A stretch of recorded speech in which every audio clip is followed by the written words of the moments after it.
What is up, my little Deinos? Vepsis here, your coach of the Helsinki Hydreigons, and we are back for the GDL Season 2 Week 7 battle versus JBWestside and his team be the Las Vegas Cinderaces. As you can tell, my facecam and my commentary aren't in sync, and that is due to the fact that, like last week, I had a little bit of issue with my recording with OBS not picking up my microphone, so this will be a post commentary because of that, and my apologies for that. And for those that are waiting for the WB Week 3 Power Rankings upload, that will be uploaded tomorrow due to the fact that I had quite a bit of work during the week and I couldn't find the time and the energy to put it together. But I will bring it on Tuesday this week, and then hopefully the Week 4 will be more so in time. So coming into this game in itself, JBWestside actually took over a team over Frosted, who unfortunately had to step down for the remaining of the season, but hopefully we get to play her again in the UBO when that gets going, because this was a week that I was really excited to play versus her. And as usual, the matchup regards to my opponent's team that he has during this season, you can find down below in the description on the team page and compare it to my own. But briefly summarizing the team that I'm bringing a defensive Scummery for his Sancor, we bring a Chopoberry Snorlax, which is there for his Gmax Gengar.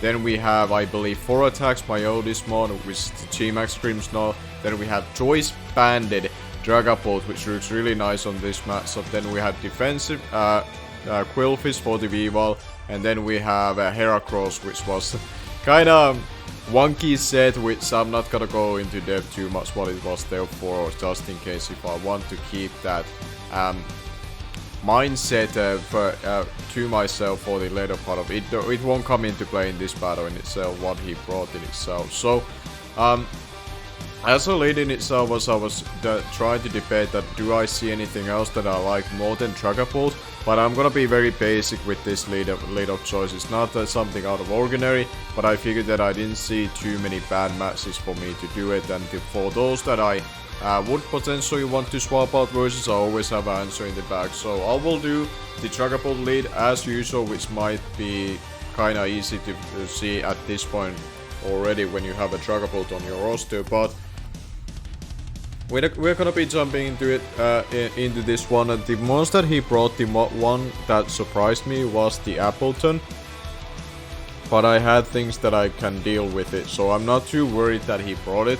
And I thought that there were other things that I thought that would be coming instead, but he leads with the Exegil, which is obviously gonna be more breaker for this matchup, as I'm gonna be going for the U-turn. It could have been Choice Scarf as well, but I was always able to live that hit in itself, and I didn't expect him to click Earthquake turn 1 when I have Scummery in the back, which is such a solid answer to it. So I'll just go for the U-turn, and he does swap out on this turn, and we're gonna be seeing him swapping into Goodra, I believe, of all things. And this tells me, once we see the damage from the Choice Bandit, that is going to be doing a little bit over than half, and that tells me that that is a offensive Goodra most likely. At least the HP wise wasn't too heavily invested, I believe. So here is the point of time where you can see that I'm doing this calc. Obviously now as a post commentary I kinda remember it still that was the case, I believe. And that made me react to it to the point that I will go into my Snorlax, and I believe at that point I just clicked the Body Slam if I remember right, because he had a couple of Ghost types show in the back like the Mimikyu and the Gengar, but I didn't think they should come in on me, so I figured that hey, let's just click Body Slam because it can catch the Appleton or it can catch something else with it in itself, and it's the hardest hitting move that I have to hit this Goodra with my set, so that's what I'm be clicking. And we're gonna be seeing that I'm gonna be regretting this a little bit, because if I would have gone for the Earthquake, that would have been pretty... No, actually, no, never mind. I thought something else, but I thought for some reason he would have swapped into the Gengar, but that wasn't the case. He made the proper play into the Appleton, so never mind that.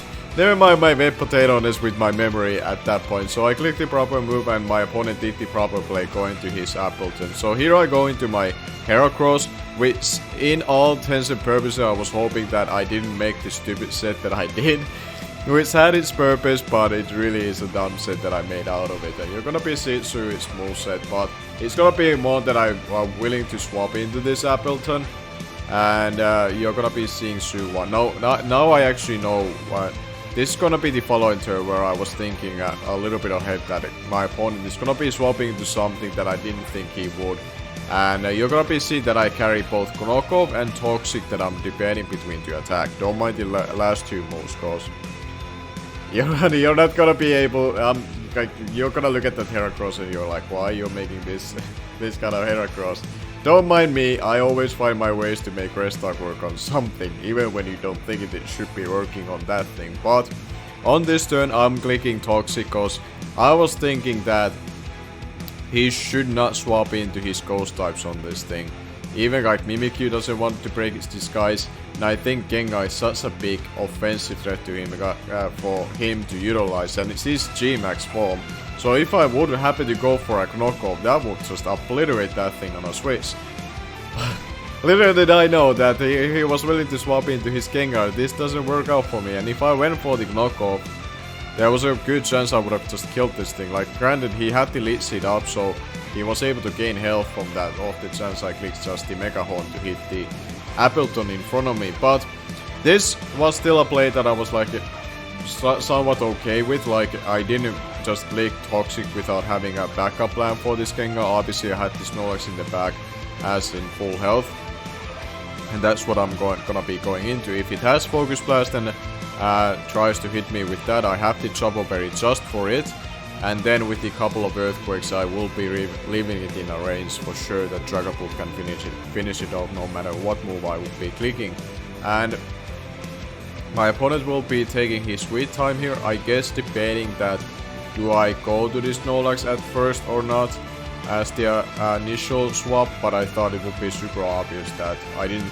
I guess now in a hindsight it's kind of surprising to say that my opponent did make so much time. Maybe he was trying to think like, is there something else he could do or try to react on that Snorlax play, but he decides to stay in on this turn and does go for the Gmax, and I believe he doesn't go for anything that can hit this Snorlax immediately, so he does go for the signature move, which is the Ghost type move, and this is the Gmax that I used in the AP Academy. So kinda unfortunate to see it on the other side. I do miss using Gmax Gengar. It was really fun to use, but I didn't pick it this season cause I wanted to use something else as a Gmax, cause it's rarely being allowed these days in Traffic format, and not for a good reason. But he's gonna be going for the Max Ooze, which is gonna be giving it +1 special attack, but I'm okay with that cause the Focus Blast or the Max Knuckle should not be doing too much.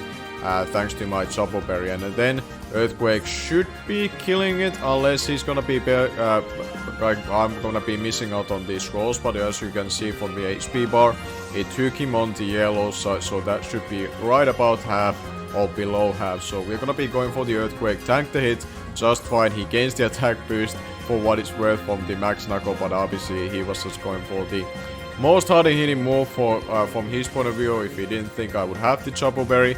And we are able to get rid of the Gengar. So Snorlax basically did its job, while it can be used for the Kudra as well. It's pretty expendable otherwise for me in this matchup in itself. The Kudra can always have superpower as well, and if it's going to be having that, it's not, Snorlax cannot really counter necessarily anything anymore. But that's fine, that's perfectly fine. Like being able to trade off his Gmax to my Snorlax, and I still have Gmax of my own to utilize in the back if I need to, is a good position for myself to be into. So I'm definitely okay where I'm at, even though this leaves Snorlax a little bit vulnerable to almost anything that can come in here. And he does go into the Mimikyu, which I was like, okay, this could be just Mimikyu trying to go for the Sword Dance, but there's no reason for me not to react on this immediately and not give it too many turns to start doing shenanigans, what Mimikyu would tend to do normally. So I just go into my Skarmory.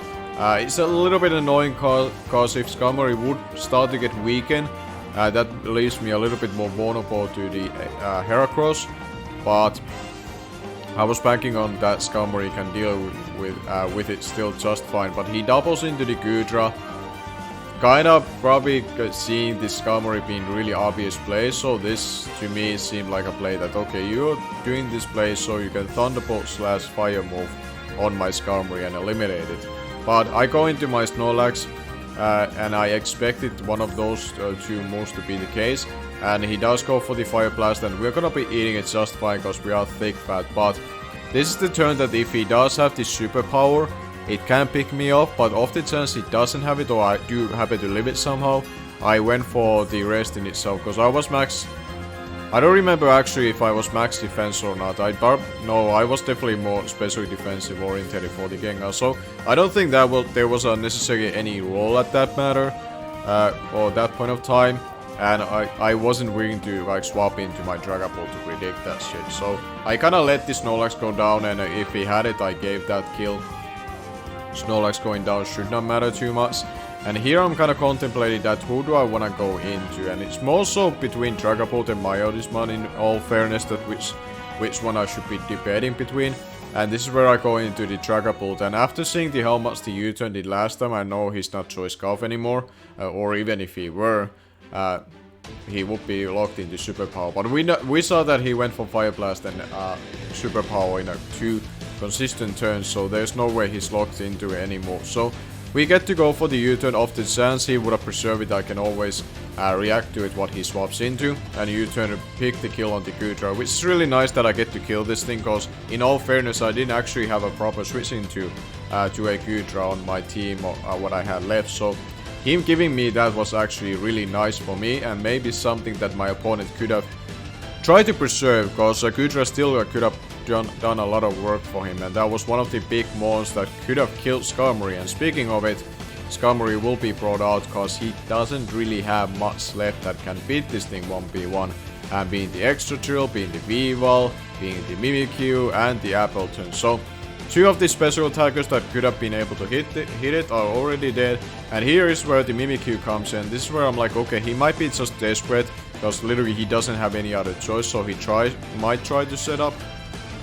So the best thing I can do right now is try to just hit it, and well, this is where we saw that he is a Infestation, which I found it hilarious apparently on a live commentary as I'm watching it alongside you as we are recording this. So he went for the Infestation, and like, I don't think I mentioned this, but especially as a hindsight right after the battle, I was like, man, if this would be a Destiny Pod Mimikyu, that could be really bad. But in all fairness, there's no way I can scout this, because I'm trapped. So I'm gonna be going for the Iron Head. Like, I could potentially obviously choose not to attack it, and then I can see if he has the Destiny Bond or not, but I didn't do that. And he does go for the Curse, which now, him being a Ghost type of all things, means that he does reduce half of his health, in order that I lose 1/4 of my health each turn that I would be staying in, because then once I swap out it loses its effectiveness.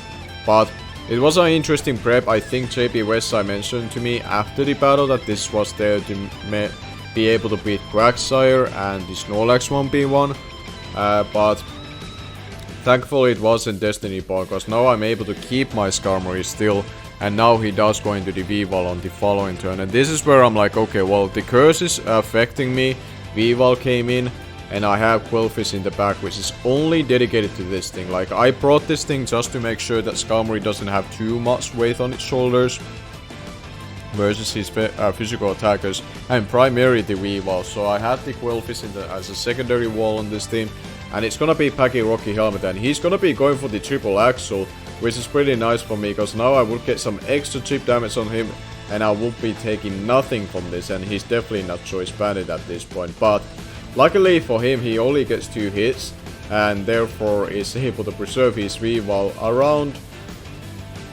what would I call that, probably 70%, maybe even 7, that's, maybe it's the nice number of, let's say he's at 69%, we're gonna agree that that was his HP number at that point. It was definitely below 70% now looking at it, but that's not here and there. The here and there, what we are doing right now is that we are gonna be clicking Toxic, because he had only Extra in the back that is immune to this, and I didn't really care if he tries to make that prediction. And granted, I could have always gone for Liquidation in front of V-Wall, and I don't think that's something he should have been doing. So he just goes to the Appleton, and it's nice that I get it on a timer, because now it's way easier even for my defensive mods to beat this thing 1v1, and I don't lose too much resources to try to pivot around it. So I get to go into my Skarmory, and I get to see that what he goes for, and this is where he goes for the Apple Acid, which is not gonna be doing all too much because it's ×4 resisted,